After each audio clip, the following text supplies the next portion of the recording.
नमस्कार। आज बात करते हैं कर्मचारी चयन आयोग मतलब एसएससी की एक जरूरी खबर पर। हाँ, ये वन टाइम रजिस्ट्रेशन यानी ओटीआर प्रोसेस से जुड़ी है। बिल्कुल। हमारे पास है एसएससी का 17 जून 2025 का एक नोटिस। तो आज हम इसी को थोड़ा खोलकर समझेंगे। हाँ, कि मतलब इसका उम्मीदवारों के लिए क्या मायने हैं, क्या असर पड़ेगा। और देखिए, ये इसलिए भी अहम है क्योंकि आपको याद होगा 9 मई को एक घोषणा हुई थी। हाँ, वो आधार लिंक्ड ओटीआर वाली। वही कि 2 जून 2025 से ओटीआर आधार लिंक्ड होगा। और साथ में ये भी कहा था कि ओटीआर एडिट करने की आखिरी तारीख 31 मई 2025 है। अच्छा, हाँ, और वो तारीख तो निकल गई। और यहीं से मतलब थोड़ी दिक्कतें शुरू हुई। क्या हुआ? ये कि 31 मई के बाद ना कई उम्मीदवारों ने आयोग को बताया, मतलब रिक्वेस्ट भेजी कि वो अपने ओटीआर फॉर्म में कुछ जरूरी बदलाव नहीं कर पा रहे हैं। ओह, किस तरह के बदलाव? खास तौर पर अपनी कैटेगरी जैसे ओबीसी या ईडब्ल्यूएस स्टेटस और अपनी एजुकेशनल क्वालिफिकेशन या नहीं। सही बात है। मतलब अगर कोई अपनी कैटेगरी ठीक नहीं कर पाया तो उसे आरक्षण का फायदा शायद न मिले। बिल्कुल। या मान लीजिए किसी ने अपनी हायर एजुकेशन की डिटेल अपडेट नहीं की, तो हो सकता है वो कुछ पोस्ट के लिए एलिजिबल ही ना माना जाए। तो ये सिर्फ जानकारी अपडेट करने का मामला नहीं था। तो फिर आयोग ने क्या किया? काफी लोगों ने कांटेक्ट किया होगा उन्हें। हाँ, कई सारे रिप्रेजेंटेशंस मिले आयोग को, तो उन्होंने उम्मीदवारों की ये परेशानी समझी और फैसला लिया कि चलो एक और मौका देते हैं। अच्छा। हाँ, अपने मौजूदा ओटीआर डिटेल्स को ठीक करने का या बदलने का एक और मौका। ये यकीनन उन लोगों के लिए बड़ी राहत है जो चूक गए थे या जिन्हें कोई टेक्निकल प्रॉब्लम आ गई थी। ये तो बहुत अच्छी खबर है। तो इसकी नई डेडलाइन क्या है? कब से कब तक? ये सुविधा 19 जून 2025 से शुरू होगी। यानी परसों से? एसएससी की वेबसाइट पर जाकर ही करना होगा? हाँ, अपने लॉगिन से।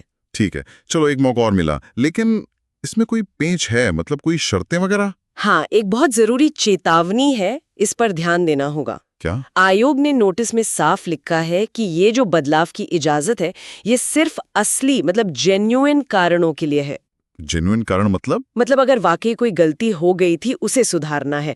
ऐसा नहीं कि बस यूं ही बदल दिया, खासकर वो जानकारी जिससे एलिजिबिलिटी पर असर पड़ता हो। तो अगर कोई बिना वजह बदलता है तो उसे आयोग संदिग्ध गतिविधि मान सकता है, सस्पिशियस एक्टिविटी। ओह, इसका मतलब क्या हो सकता है कैंडिडेट के लिए? ये थोड़ा गंभीर हो सकता है। आयोग इसे गुमराह करने की कोशिश मान सकता है। अच्छा। ये कोई ट्रायल एंड एरर के लिए नहीं है कि चलो ये डाल के देख लेते हैं, वो डाल कर देख लेते हैं।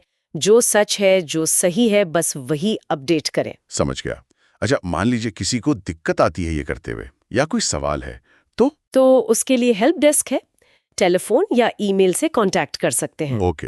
हाँ, और एक बात और, कोई कागजी एप्लीकेशन या रिक्वेस्ट नहीं चलेगी। मतलब फिजिकली कुछ नहीं भेजना है, सब ऑनलाइन या फोन पर। ठीक है, तो कुल मिलाकर 19 जून से 30 जून ओटीआर एडिट करने का मौका, पर पूरी जिम्मेदारी के साथ। बिल्कुल सही। देखिए, ये कदम एक तरह से दिखाता है कि आयोग सुन रहा है उम्मीदवारों की दिक्कतें, समझ रहा है। हाँ, फ्लेक्सिबल हो रहा है थोड़ा। हाँ, लेकिन साथ ही ये चेतावनी देकर सिस्टम की इंटेग्रिटी भी बनाए रखना चाहता है कि कोई इसका गलत फायदा ना उठाए। और वो जरूरी भी है, लाखों लोग अप्लाई करते हैं एसएससी में। डेटा एक्यूरेसी तो बहुत जरूरी है। बिल्कुल। सोचिए, लाखों एप्लीकेशंस, जरा सी गड़बड़ भी बड़े पैमाने पर असर डाल सकती है। सही बात। खैर, ये तो हुई इस नोटिस की बात, लेकिन क्या ये हमें थोड़ा आगे सोचने पर मजबूर नहीं करता, मतलब भविष्य के रजिस्ट्रेशन सिस्टम्स के बारे में? हाँ, ये एक अच्छा सवाल है।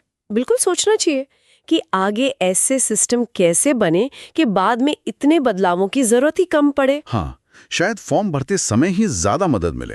हो सकता है क्या रजिस्ट्रेशन फॉर्म को और आसान और इंट्यूटिव बनाया जा सकता है?